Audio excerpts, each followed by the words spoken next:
I drive my car up to the lake as if there's someone to awake. I haven't been to bed for days, I live in a twilight haze. And I set my heart to the setting sun, and I hope that no one else has done it. And the drinks are never far, open up the bar. I miss you every single day. I wait until I start going. I hate the way I stray into these Sweet. So good. Welcome back to the podcast, Rico. We may as well start. We've had the asphalt laid out the front of the cafe this morning, and when I first showed up, I was parked down the road. They wouldn't let me on it, so I dragged everything down here, and then it's all open. Open it up. Yeah, it's brand new. It looks beautiful, man. Well, it's dark, so I couldn't really see it. Just got that like lovely shine under the lights. Yep, they've done a great job. Yeah. And it's crazy how fast you can actually drive on it. Like when I showed up, they were literally putting it down, and then half an hour later, it's good to go. Yeah. No tire marks in it. Hopefully, There's a skateboard there. Are you guys skaters? I was. See, when there's the asphalt going down, you're like, Actually, Dave. that did run through my head. I was thinking of cracking a joke to them, but then I also thought my knee, better not. Fair enough. You could do a slow one. Yeah. That'd be cool, man. I think you should. Yeah, why I used not? to be harder into longboarding. Back in the days. Yeah. So downhill longboarding. Yes. And any new suburbs that came up, we're like, all right, we're heading there tonight. Yeah. Just because it's so good. Longboarding is fascinating to watch on YouTube. Yeah, I know. I'm not too sure whether I'd want to participate in that downhill. No. Yeah. I was like... Pretty full on. I was like, oh, this looks fun. Well, once you start, you can't stop, right? Yeah, that's it. You just got to be brave at the top. Yeah, until I fell. Yeah. Then I was like, all right, cool. It's probably not for me anymore. But no, it's all right. We're good. Hey, now, as you mentioned, when you were on last, possibly about a year ago, was it? Maybe even more than that. We just, probably. A little bit year and a more than half. that. Yep. We bought all the gear, set up the podcast, and had you on. And for people who haven't watched that, they should probably go back and watch this one. Watch that one, because that sort of explains what NeuroFit is and who you are. So NeuroFit is about equipping people with tools to clear the mental mess, really. Yep, clear the mental mess. Do some long-term brain change. That's right. Yeah, it's real cool because last year we went through a full rebrand, which obviously made you really look down on like what the heck do we do versus what we think we do. Yes. So does that start off with values and vision and all purpose, of that type of thing? what does your customers actually say? What's their experience? All that kind of stuff. And it really got me down to like, what is it that we value? Versus what's in the market, all that kind of stuff forces you to do a competitive analysis. Yeah. So it's really interesting to see what's out there. Yeah. And then also to see like, man, what is it that I'm passionate about? And I think now it's a bit more nailed down to like NeuroFit is that the ultimate goal is that we wouldn't want people to need us. Mm-hmm. So we want people to we want to crush codependency. What would you do then, though, Rico? Oh, mate, this asphalt. That's it. It gives it's a great problem to have, right? And I think right now, like in the industry, it's or the whole mental health system is designed to keep a person coming back. It's just a bit of a pain point. Is that what you mean by codependency? Yeah, so we're very codependent these days. The amount of people that I talk to, and it's like, I had to move from such and such. I have to find a new counselor now. And you're like, yes. Okay, hold on. I don't have access to my counselor, and it's almost like, I've got to pay to live. Yeah. Yep. And 100%. We are outsourcing a lot of our issues, and therefore becoming that. Yeah, dependent on. Dependent on those other services or what have you. Yeah. So for me, I don't feel like that's morally correct. I feel like people should have the tools, be able to live their life, and not need to, call the therapist when life throws a new curveball. Yeah. And so for us, that's one of our biggest things. So you're building that value into your business, and how does that manifest itself in the business? Like, is it, okay, we cut you off now. You've done your 6-week course. No codependence. You're gone. You're dead to us. So basically your business model is to put yourself out of business. Yeah, pretty much. In that space. But the cool thing is, it's like, it makes it, because it's a belief, right? Like I don't want to, the longer I'm with you, the longer I'm not with a person that needs me now. Yeah. So for me, I'm like, there's always going to be people that need, of course, right? And so if I keep you, you're now taking up space where this person is desperately searching to now have what you've just gotten.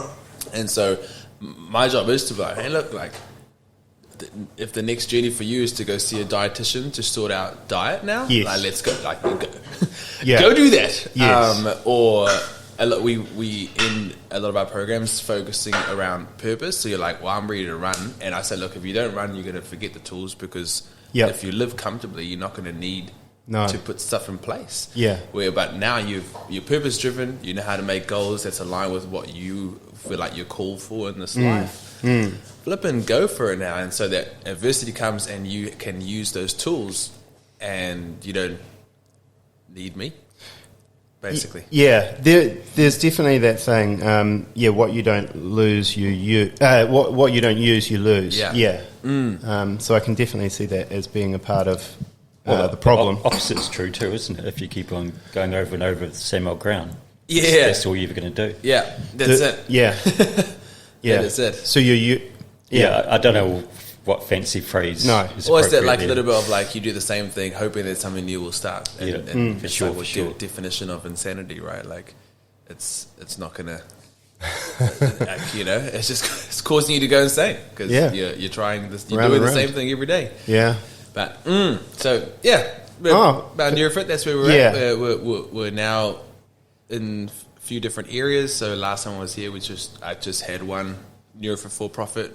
We've got our charitable trust now that's more focused on youth and youth sport, and basically looking at how can we get the same results we get in the for-profit side, but with teenagers. And the ultimate goal is, a lot of the things that we deal with adults, it always comes back to the child and school and all that kind of stuff, and then later good foundation or not so good foundation. So we're kind of like, well, how can we just equip them as teenagers so when they leave school, they're not codependent, they're not looking for handouts, they're ready to go. They know how to have mind management, emotional intelligence, all that kind of stuff. So that's going at the moment. I heard a good thing from, I think it was possibly Nathan Wallace or someone.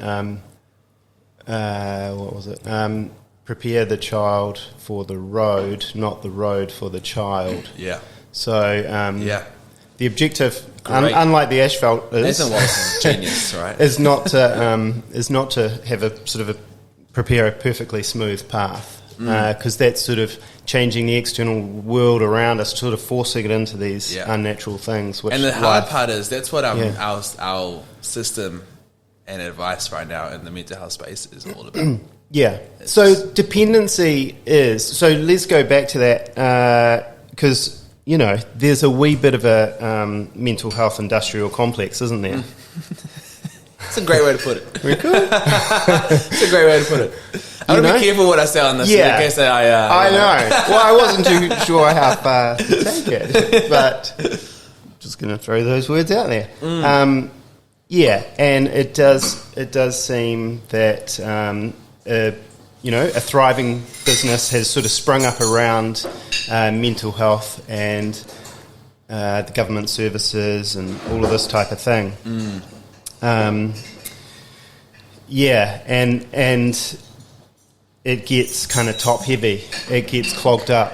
And we start seeing some of these, like crisis is the in word at the moment. There's a crisis for everyone and everything. It's true. Yeah. It's true. It's true. You know, because that's the way we can put it in a box and understand. Yeah. And we want to put everything in a box. So once we understand it by a box, then we try and bring solution to the box. Yeah. And unfortunately, Yeah. it's not a box. And you're trying to fit those people into a box, and they're not. Yeah, they're not. That's like a very reductive model, right? Yeah, we ain't a box. No, we're a human being with a story. Yeah. And that's the part that no one's ever looking at. Yeah. Or not, because it takes time, right? Like, you're not going to go to a GP and in 5 minutes you're going to have your whole life story on the table. Yeah. But you can get some pills Oh, within straight. 5 minutes. Yeah. It's like Which is a drive-through. crazy, crazy thing. But that's the reality of today, is that we Yeah. can say, hey, this is what's going on with how I'm feeling. And, feeling must be symptom. Which Yeah. is actually not. Feelings is a warning sign. But, feeling is a symptom. Sweet, you took these 10 symptoms. You must have this. We've now put you in this box. I would and love here to you see go. the flow chart, which they, the kind of theory. the model at which they interact with in order to follow this line, and you've got this pill here. If this causes a side effect, then move on to these other 3 or 4. Yeah. you can possibly flow try. chart. Yeah. What do you mean? Feelings are a warning sign. So, yes, great question. So, basically today what we do is we're viewing feelings, emotions as the bad guy. Yeah. You know, so that makes you feel uncomfortable. That must not be for you. Yeah. That person triggered you in that way, or now you feel self-doubt, or you know. And so we do all we can then to plaster the feelings down as much as we can. Right. And we think, oh well, I don't want to feel this because feelings is going to stop me from performing, or prevent me from being at peace. Yeah. The only thing is, feelings is an indicator of what's going down inside. So, so if you think of like depression is a warning sign. It's not a oh no, I've got this. Oh crap, you know, like no, it's a warning signal. Yeah. Often we talk about things as illnesses these Yeah. days. Do you think that's too hard a term Yeah. to place on something like that? 100%. Yeah. Because your brain. So how like body wise, understandable. Yep, your broken leg. Yeah, okay, that's fair enough. You got Yeah. something going on there. Yeah. Cancer. You got something going on there because it's a physical thing. It's deteriorating. You can measure it. The emotional side is always a outcome of something else. Yeah. And so if we look at emotional in the same light that we see, you know, physical, and then we're going to use the physical way of medicating Yeah. to an emotion, we're not dealing with why the emotion got there. And No. so Yeah. So you get defined by your depression or whatever. yeah. And these days, labels give people a bit of understanding. So there's a bit of like, okay, that makes sense now. Yeah. The hard part is now I can live this way once they have a label. Yeah. And so well, no, you know, now we're not empowering anyone to get over Yeah. the season of Yeah. life that they're in. So then they get stuck in That's right. living that way. Whereas, because your brain's changing all the time, it's very hard to label something that changes tomorrow. You know, but that's what we're doing currently. And Yeah, so it's a dynamic, fluid system. it's doing some matrix stuff right now, you know, while we're having a chat. So if it's changing all the time, and I'm always like, a symptom's going to come out of something. So if I just plaster a symptom and I think the same way tomorrow, well, we're going to be back to the symptoms. There's such a danger Yeah. there. If I've been diagnosed as depressed, and I keep on telling myself I'm depressed, that's who I am, that's what I am. There you go, right? 100%. Because what you think on the most is going to physically grow in your brain. Which reminds me of Alcoholics Anonymous. Not that I really know anything about alcoholism. This is a new season of life for you, eh? No, but there's the concept that, you know, once an alcoholic, always an alcoholic. And, you know, obviously there's some truth to that. Yeah. Yeah. Yeah, it is. Who knows? And maybe.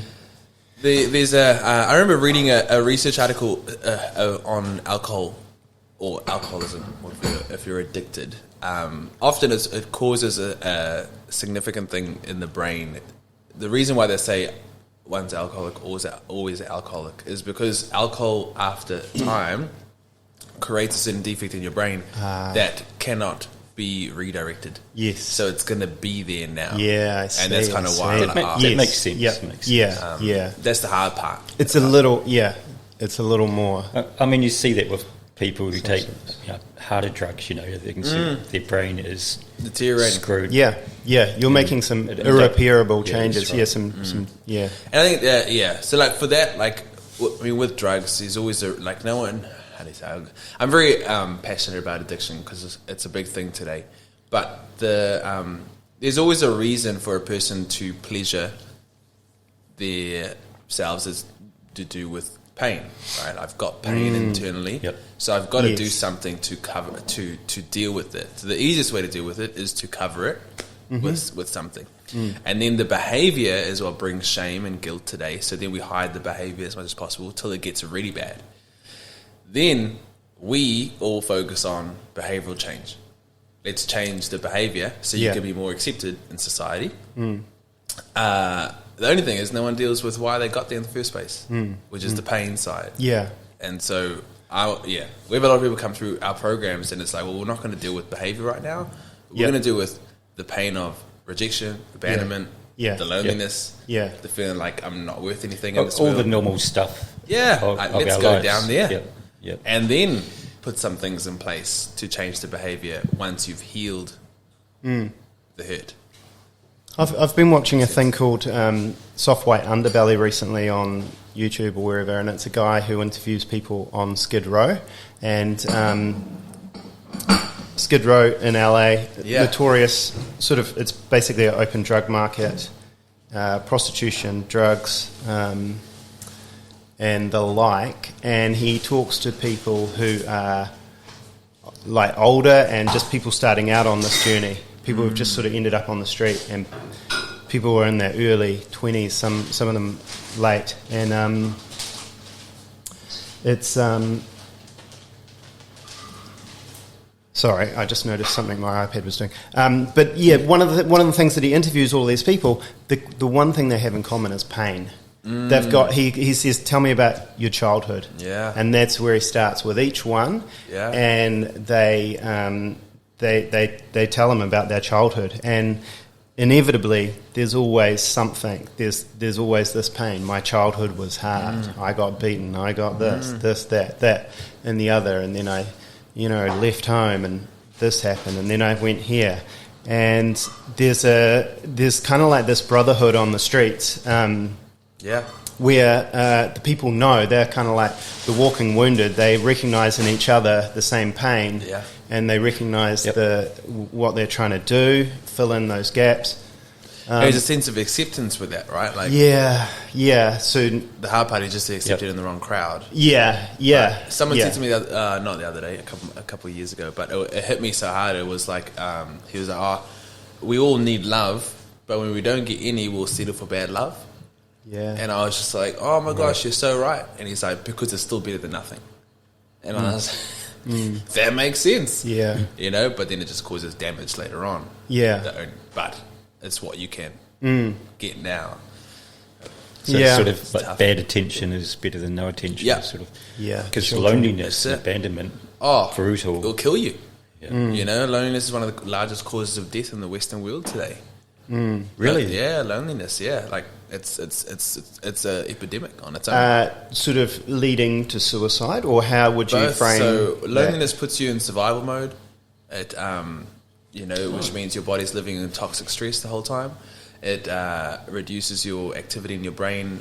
So like when you're lonely and isolated, how it works is there's a bit of Nathan Wallace stuff, right? So 4 parts of your brain: survival, movement, emotional, logical. That's like your cortex. Now, activity always goes from the bottom up, which means each box has to be ticked for activity to go up. Yep. The way humans tick your survival box is through attachment and connection. The moment a baby starts crying, you attach to mum. Yeah. Now I'm feeling safe. Yeah. And then I can begin to develop. Now, a lot of adults today in workplaces, figuring out how do I fit in here, or can't say that. What are they going to judge me? I'm going to be rejected because I don't have a connection. Yeah. And so I'm living lonely, which means I cannot access my proper logical intelligence. I can't develop and connect emotionally with people. So then I'm not able to perform my best. And so then it brings in more things like, oh, I'm not good at this. Yeah. Oh, I'm pretty average. So self-doubt comes in, all that kind of stuff, purely because of... Lack of survival. Yeah, so... Feeling comfortable in the place. 100%. And so that puts you in a state of toxic stress. So then your body is deteriorating when you're just living in toxic stress. And then loneliness at the same time is pain. So when your brain feels pain, it goes to what caused it. How can you shut this pain off? Pleasure, and that's when it leads to bad behavior. So addiction start, porn, all that kind of stuff, and then you fall into more guilt, more shame, and depression comes in, suicide, and it's just a train. But if you can solve, that's why we got one project at the moment called the Kickstart Project, which is literally a community project looking at how can we eradicate loneliness through this nation. Because if we can just do that one thing, I never knew that. Yeah, and it's massive. Loneliness is so, I knew it was a thing for elderly living alone or whatever, but I never realised it was so prolific. Yeah, because I think we got to realise that loneliness and is different to being alone. So being alone is a bit of solitary. Yeah, totally. I'm just gonna take some time, and it's probably I'm gonna withdraw to reflect and grow, so that I can come back. Yeah, I love being alone. Yeah, same. As we all do. When you got some kids, you're I'm gonna take some time by myself. But living alone, you can be amongst as many people as you want, but have no emotional connections, and that's where loneliness lies. Because loneliness is an emotional thing; it's not a physical people. Because if you haven't got that emotional connection, you got that disconnection. Obviously, if you haven't got that connection, so you sort of, you're not being you, are you? No, you're not being you, and you're hiding. Yeah, you're hiding. You're living behind this. There's a big Western world thing. If you go to other cultures, I think I did a talk on this recently, but I'm originally from South Africa, and when we look at the most resilient cultures in the world, one, it's not the Western culture, because these days we still complain about you only put one shot of my coffee, mate. What's going on? And then my day is ruined. But that's that's the reality of these days, right? But I think that's going to happen in the first world economies, first world societies, where it becomes soft. Yeah, and you start focusing on these other little dribbly little things. Yeah, and it's that becomes so big to you. Yep. Whereas you have cultures, I went back to, we moved here when I was, 11 years old. I went back to South Africa in 2018, and I was gobsmacked on how much hope, joy, laughter was in the air, while they were standing in amongst chaos. Oh, yep, we could die tomorrow. Oh yes, lost my job today. And you're what the heck? And you're my uncle literally lost his job that day. I was there sitting on the couch, and he's and I'm you're just having fun with the family, dinner at the table. You're present. You're here, and I'm how are you not? And he's tomorrow we'll sort it out, mate. And I'm okay, how do you because in New Zealand, this conversation is not happening. Yeah, and so. The big thing that I could see, one, was they are well connected on what is painful. Yes. If you go to any culture that is not westernized, you see that community is the biggest thing. And in the Western side, individualism is the biggest thing. I've got to prove myself by myself. Yeah. Sad. But yeah. I think we're kind of caught in a cycle of... that individualism, but we're kind of treated as a product and as a consumer, and what can be squeezed. How much blood can we squeeze out of the stone?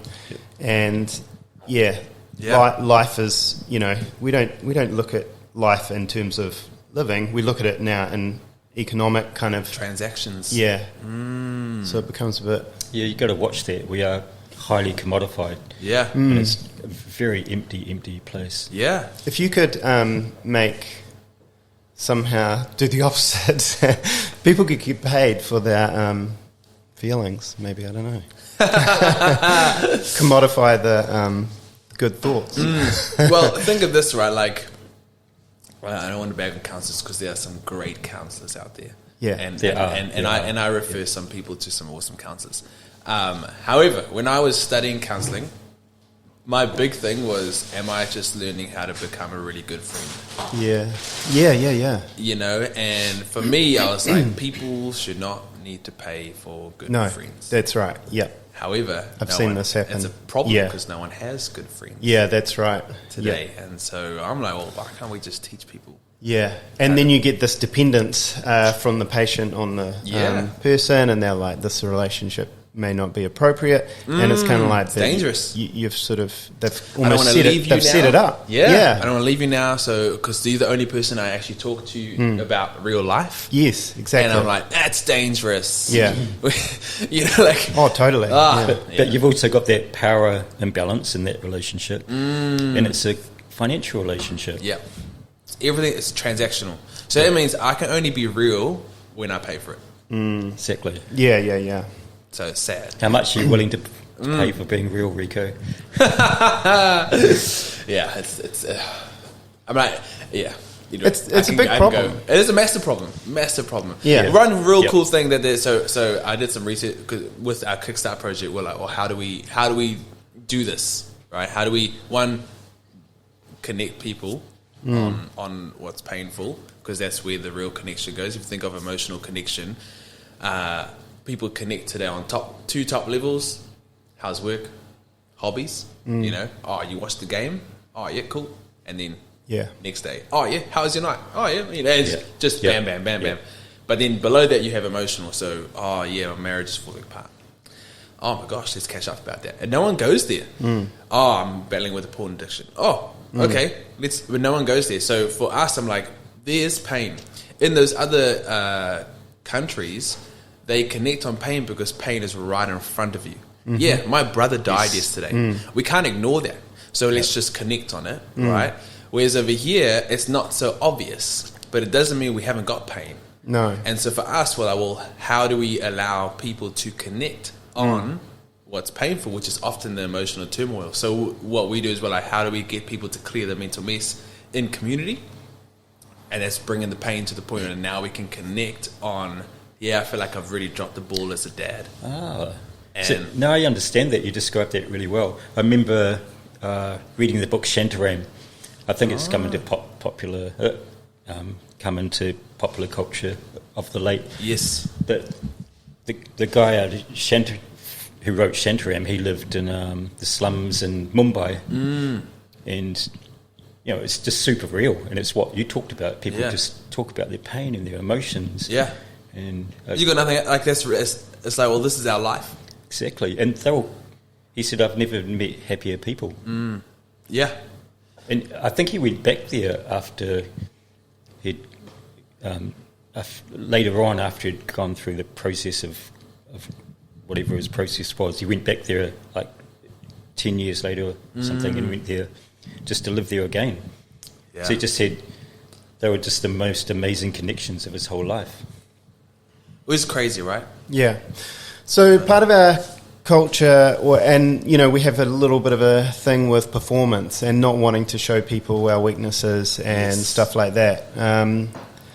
Do we? Well, I think so. I think, We definitely do. I'm kind of thinking, well, why do we want to seem together? Yes. We don't want to show we only want to show what we want to show, right? We don't want everyone seeing everything, because you might not love me if you see everything back there. And then you might not see me as a valuable asset to whatever you're building. Yeah, because it's all about confidence. What you need is supply and demand. You'd have to have one or two good friends you can talk about anything. No judgment, nothing. You can just talk about anything. That is so valuable. And I think that's a journey, right? Like I had this analogy that got given to me a couple of years ago, and it slapped me in the face, but also changed my life. And the guy was basically like, if you view a trampoline, you are the trampoline, and then your emotional connections are your springs. Oh, yeah. And the biggest question is, if life bounced on you, can you bounce back? Yeah. And at that point, I was like, no, I've got one. So no. Yeah. You know, that's why life hits hard, Yeah. because one, the load I give to that one spring is unfair. So then they take the brunt of every single thing in my life, and that's not a relationship you want like to build, right? So you're like, well, for me, I made a goal from there. I was like, I'm going to try and get 12 springs in life from all facets. So I've got some friends from high school. I'm going to reconnect. I got my parents. I'm going to build an emotional connection with my parents now, with my brother. I'm going to, in the workplace, at the gym. And totally. And so it's like, oh, it's not all from one area. Like, all these people are going to give you so many different perspectives of life. Yeah. You know? And I've just got to take you away from being an acquaintance now to connecting. And over time, we can build this. And I think I've got, it's been like 5 years. I got 7 springs now. Seven springs. Yeah. Oh, yeah. But it's a journey, right? Yeah. Because relationships, and there's no instant gratification in it. No. But you had one spring to start off. Yeah. Yeah, which was like, I was like, and I saw the value in it. Because I was like, man, if this person goes, man. Yes. You know, so it's like, I saw the value in it, and I was like, Yeah. well, I actually want more of that. And it's my life, so why not? Let's go for it. Yeah. And you know, some people, they got no springs. No. It's true, though. It's true, mate. We got to be real, right? It's true. Yeah, yeah. Like, and I think as adults today, it's one of the hardest things is Yeah. to build friendships. Yeah. Some this sounds so silly, but you know, a person who you think's a spring, they're not a spring because you can't be honest with them. Yeah. Yeah. And sometimes some springs is not the springs you want. Let's be honest now, right? We've got to cut some narcissistic people. Yeah, exactly. Yeah, Oh, it's gold. a seized up spring there. Yeah. I'm sorry, I can't get out of the head the idea of just like being on pogo stick yes. that I'm thinking like Yeah, the one mate. the one that'll spring. work. Yeah. Anyway. Yeah, hard to be stable, though. Yeah. Man. Boom. But what Yeah, we're doing now, just- laughing about this, Yeah. Yeah. humour, 100%. it's super powerful. Oh, totally. Yep. It's like medicine, right? Totally. Yeah. Just the most deepest medicine. Yeah. So going back to Sorry, we digest. no. We digress, sorry. Well, we're digesting and Yeah. digressing. No, I'm just sort of trying to pull it all together. Like, you went to South Africa and you had that kind of experience, and often, so it can be a cultural difference. Can it be a generational one? Because I notice Yeah. there's a lot of, you know, Milton and I perhaps think one way, and there's a younger generation that think a very different way. Yeah. And, you know, and this can result in the older generation calling the younger generation snowflakes, Or weak. and this kind of it's not a particularly like that. That's not really where you want to be. No. You want to be potentially having a relationship through those generations and sharing information in a way that both can grow. Because obviously, perhaps the elder generation were missing out on some things, even if they were hard and tough and kind of used to the ups and downs of life. They still have potential to change, and then the younger generation can learn as well. So rather than just kind of going to name calling, so generational things, does that pop up quite often as well? Yeah, massive. And I think I got to be careful here because I feel like I can offend a lot of people. But you're like, No, go for it. Go for it. I loved understanding and studying generations. I think we got to. It's very easy to be like, oh, Generation Z. You know, we had a lot to say That's about right. it. Yeah. We got to realize we put them in the environment that created Generation Z. Yeah, So that's on us. That's true. You know, they are the smartest generation today. We've never had teenagers have access to, you know, what we had to go to a library to learn. Well, I've got it instant, and I can just do it now. Why, you know, all that kind of stuff. I've got a 4-year-old at home, right? He knows what primary and secondary colors are, and I'm like, what the, you know? And he's like, oh, it was just a 5-minute YouTube kids video, and I'm like, I feel sorry for that teacher that's going to be teaching this kid, because if you're not entertaining, you know, like, The teacher needs to up their game. Thank you. They do need to up their game, because if you want to stay relevant today, you've got to pivot. But there's just like the generation today is the younger generation, Gen Z. I'm in that millennial end of Gen Z, but the Gen Z one, it's the first generation we have self-made millionaires. Crazy. Of 16-year-olds. So it's crazy, but at the same time it also brings in issues and problems.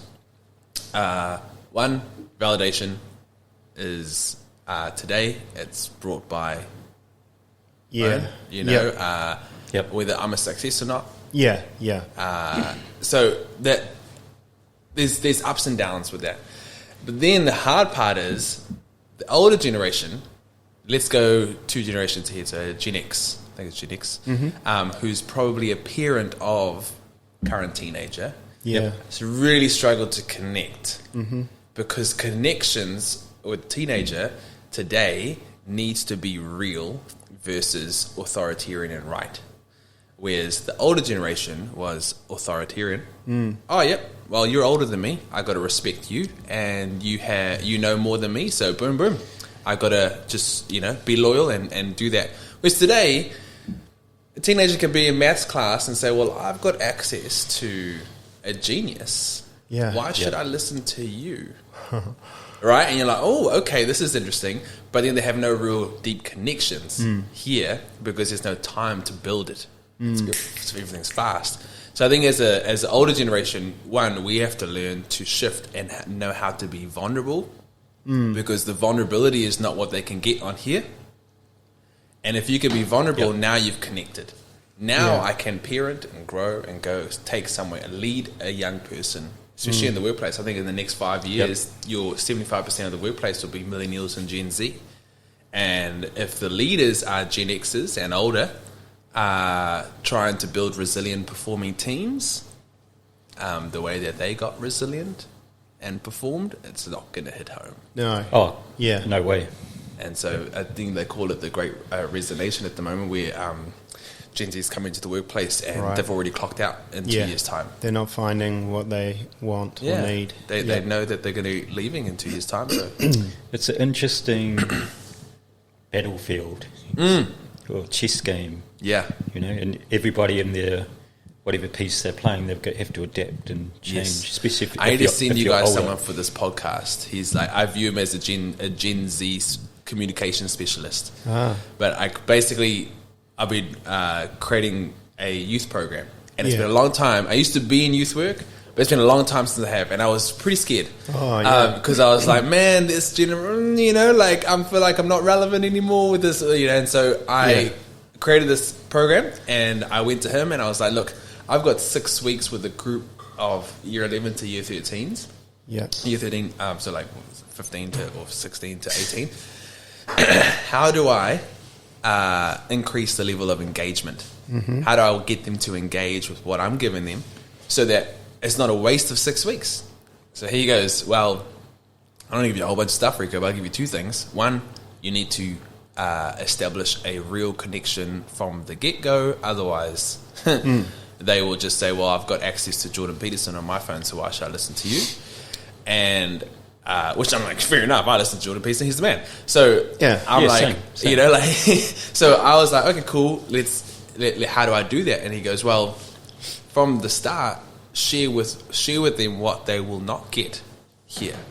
And so from the start, I was like, oh, okay, cool, well, let me share with you why I'm here, why I'm in this space, how my family almost broke up, depression, chronic anxiety, all this kind of stuff. And they were like, oh, you're a real person now. You're not this person trying to give us advice up here. Yeah. And so it did that, and I was like, oh, this is a game changer. And then he was like, be relevant. Because if you're not relevant to them, why would they want you to teach them? So then I was like, I'm going to go get some new shoes. On the way, I'm going to change my get-up and have a different change of clothes in the car. And it had, like, all those things had to shift so that I can just get a teenager to actually want to buy in with what I'm going to tell them. What do you mean by being relevant? I mean, I got an idea from buying new shoes and stuff. Yeah, so one, I think today in the world, the older generation looks at titles and says, good job. I think the world right now is looking, are you relevant to me? And if you are relevant to me, I will engage. And if you're not, I will disengage. Is there a danger in that? Like, is there a danger in changing ourselves to be relevant? Is like seeking something? Yeah, I think, So I think every generation has done it. Dress for the job you want. Right, yeah. All those little things, right? Yeah. You've all done it. You just haven't been realizing that you've tried to be relevant for what you're doing. Yeah. Because that's the part of growth.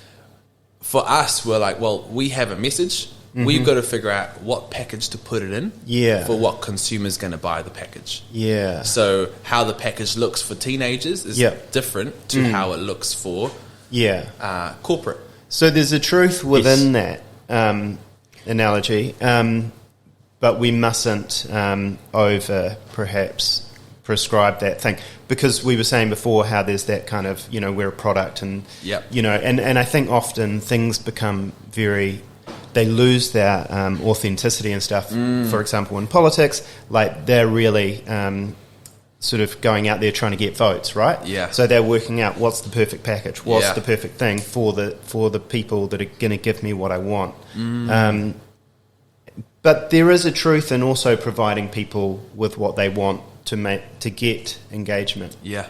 So but it's a balance. It is, yeah. and it's a fine line, right? Because then, if you are not emotionally mature or know who you are, then you ride the train of people liking you. Yeah. Yes. Which is the danger. Yeah. Yep. What's that called? Desiring. What people please popularity? Trying to please influence. people. Yeah.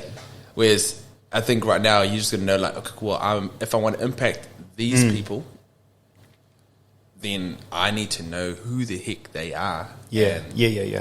Because the worst thing is coming to a place and, like I get all the time, you go into this place and we've got a whole bunch of 56-year-olds, and the immediate perception is, what's this 30-year-old going to tell me about how to think, about life, kind of stuff.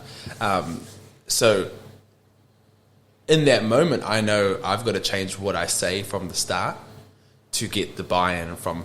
Yeah. So at the start, I share some big life stuff that's happened to me, and immediately I then get engagement, kind of thing. Yeah. Yes. So like just it's small things like that.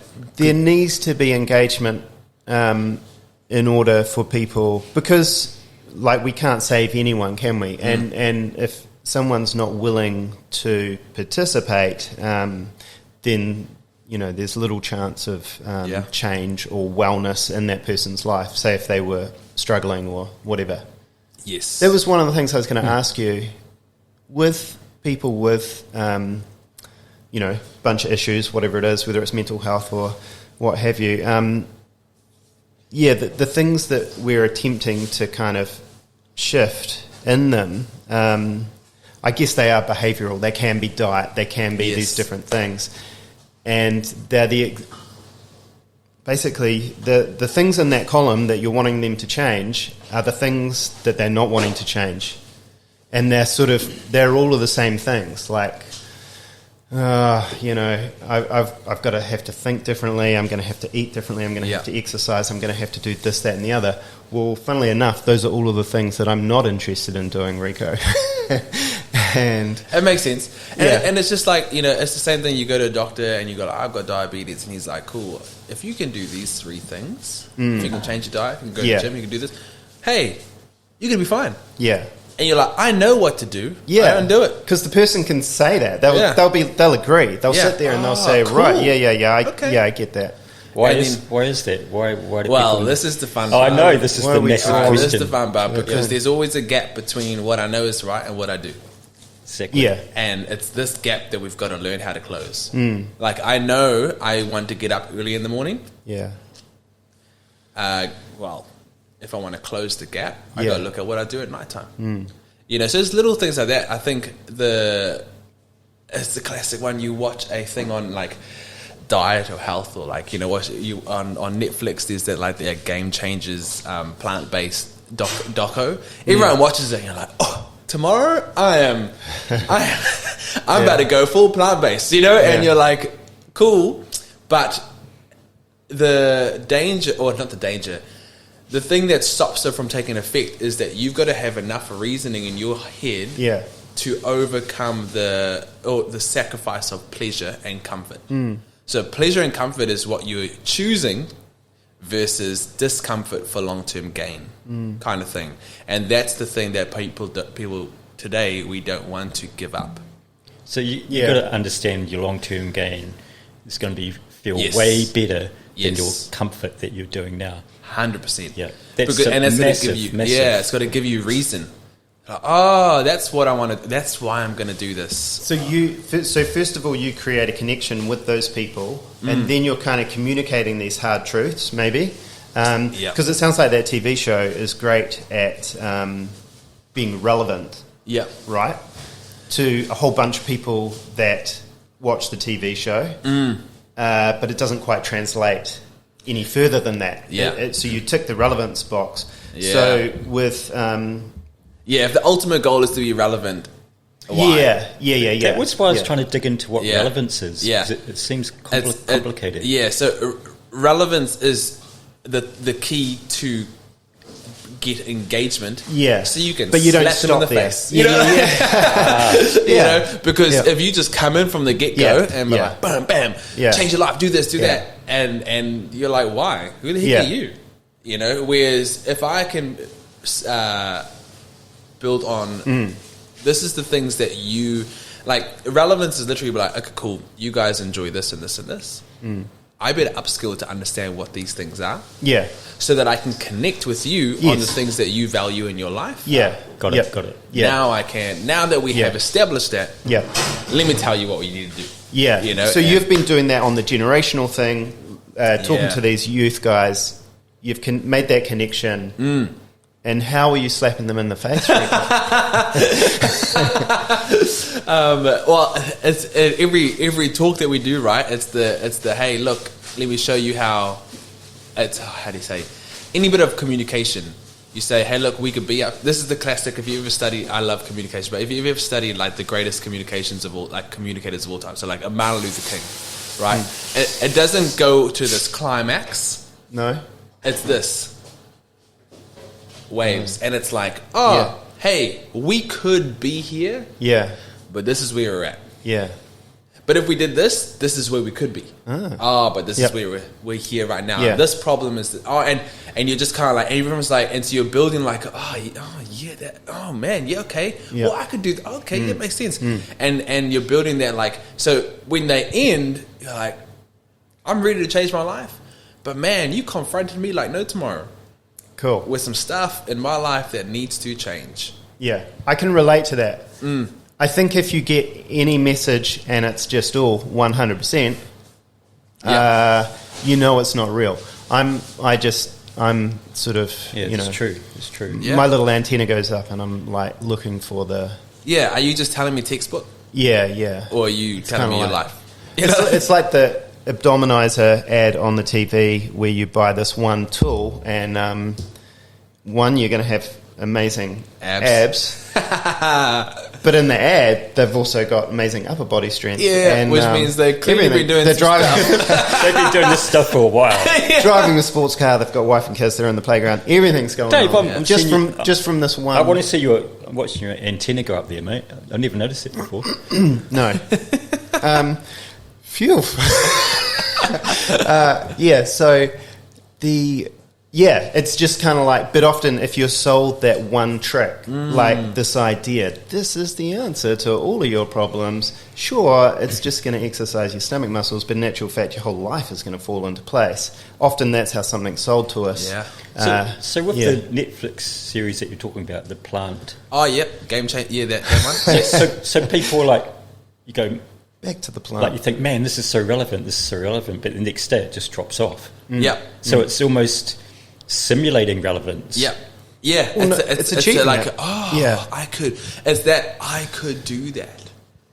Oh, that's what my life would be if only I could do this. So they've got the sales capture. And obviously sounds really interesting. Oh, it was. I was like, about to go make a Yeah. chickpea soup tonight. So what do you leave with your customers? Sorry, I'm just ploughing on ahead here. So yeah, you're saying you don't want this co-independent. So how are they gonna the tools that you're giving them? Like it's almost like the plant-based diet. You sending them a little box with a whole bunch of different tools. Not only have you seen it and been inspired by watching the program, but now here's your little package of tools for you to use and to prep your veggies with.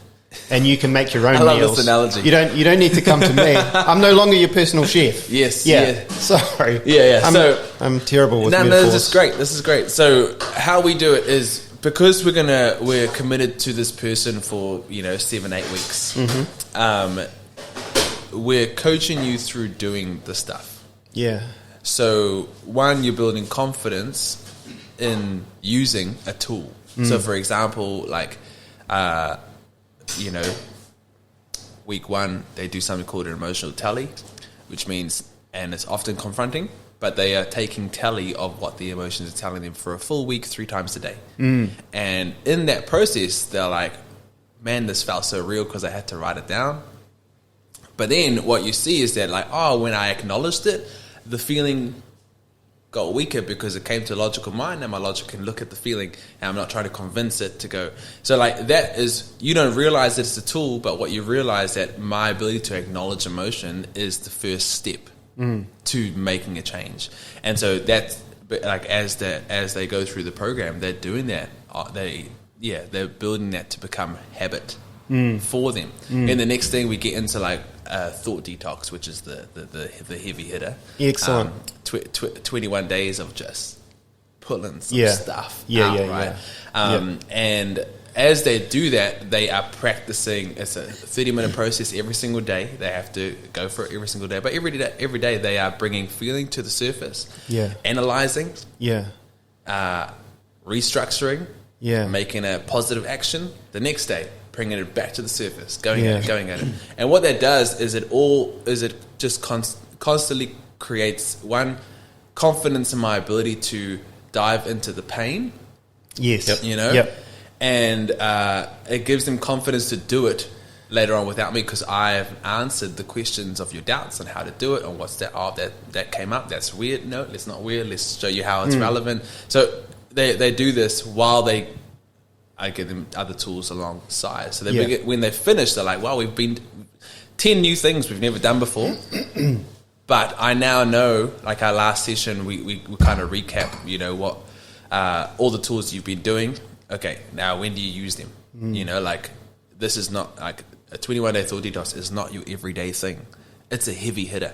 Something happens and you can't shake it. 4 or 5 days later, you're still waking up anxious, overwhelmed. Great, this is the thing you bring out to go find the root cause. So these are the feelings we're talking about: anxiety, feeling overwhelmed, or whatever. And you deal with those first before you hit the thoughts. Yeah. So one, the feelings is what people see as the I want gone. Yeah. Right. And I think our big thing today is thinking that mental fitness is being numb to feeling. Yeah. And that's being dead.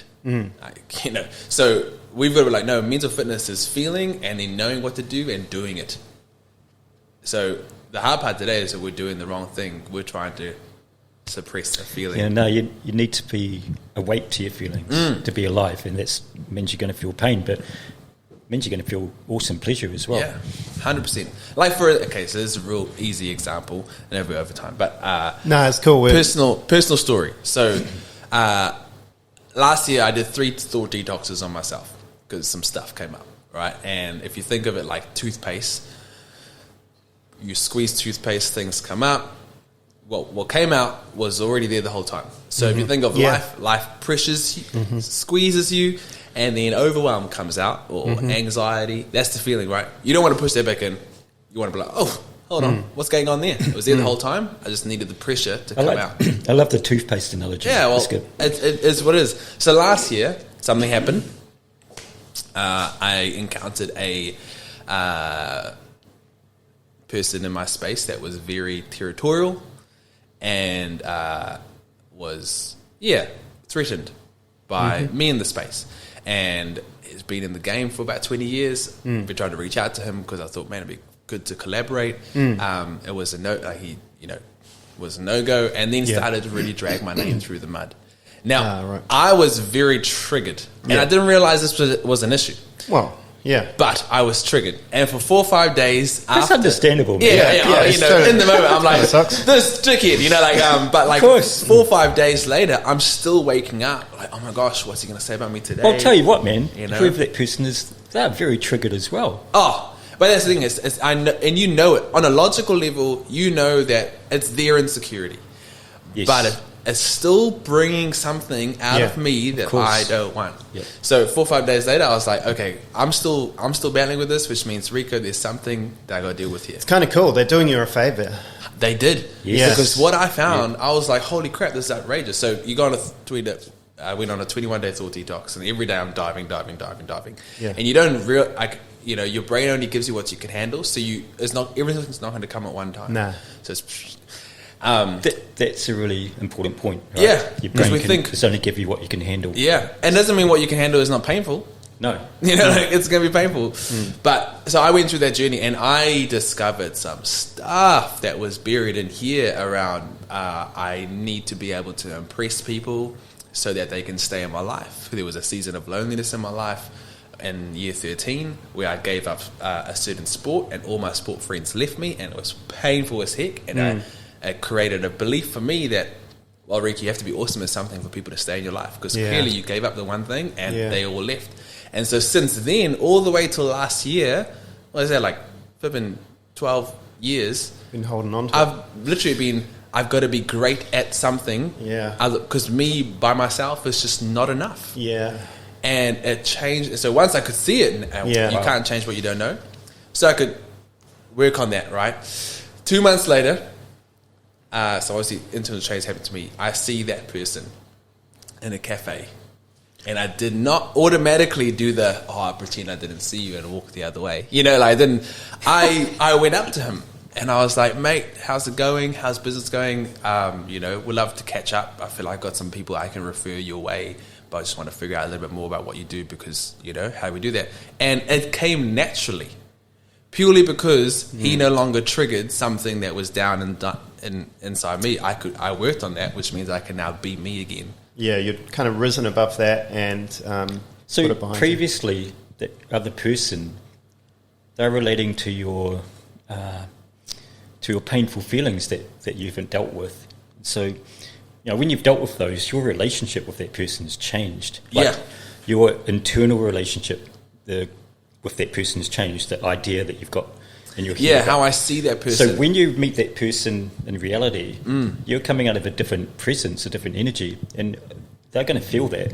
Yeah, because I didn't feel the need to convince him that I'm legit. Yeah, and potentially just responding in the way that you did respond in the cafe would then go on to trigger perhaps feelings in his life, which may make him question his actions.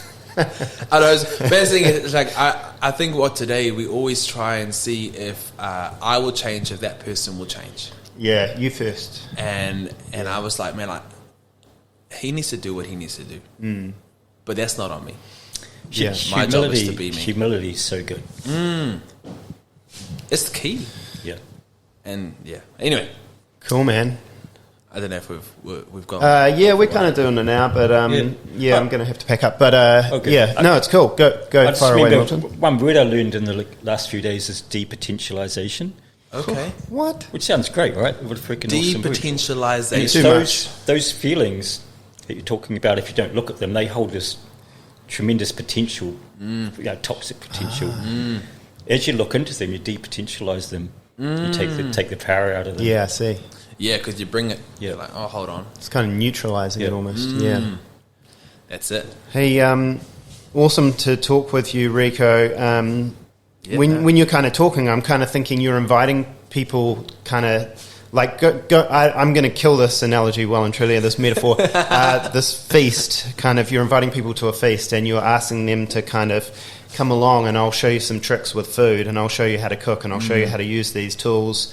and we can sit down and we can, you know, sit at that table and share a supper with each other. And it's kind of, but it's an emotional one, isn't it? And it's sort of more that way. But yeah, people will, they'll find value in it, and then they can go off and they can cook meals for people that are perhaps a little bit different. That's the idea, right? Yep. Yeah. And this thing is, so Cool. once you get free of something, you have the ability to help people in your life. Yeah. And that's the best thing.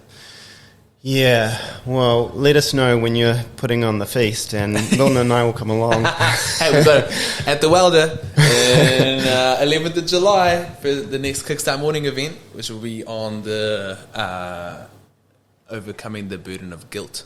So that's the kind of topic we're going to... How does that operate, Rico, the Kickstart event? So Kickstart Morning is basically a 1 hour event, 8 to 9 a.m. You come in, you grab some coffees, you connect with some people, then formalities. So you just sort of rock up? Yeah, just there. Coffees are provided, and then the whole thing is like we want to build connections. So you connect with people, and then we normally have a person do a quick 10-minute hot seat interview around their story, what they had to overcome, and then I'll hop up, do a 25-minute. Who's going to jump in the hot seat? For this one, we'll find out. I'm still working on it and trying to get a lot of people. You're really surprised. A lot of people don't want to talk about themselves. You know, it's classic. Yeah. But it's normally people that have gone through our program. That's like, hey, you overcame something in 8 weeks. What normally would have taken you 10 years. Tell us about it. You know, and it just becomes real around and I'm just trying to find a little bit more guilt. Guilt's a harder one to talk about. Yeah. So, right. Yeah, just because it's a bit more around I've got to talk about what I did. That made me feel guilty. So, look, a seat at that table is kind of uncomfortable. On your guilt's massive. I've seen on your plenty of good reviews on your website. Yeah, no, it's real life, right? Yep. Those stories, and so that's where the next seat is. You should come to that. Sweet Guilt. as. That's you, Dave. That's me. They've got it written all over my face. Oh, gold. Thank you. Appreciate that. Sweet. There's the menu, and see you next time. All right. Cheers. See ya.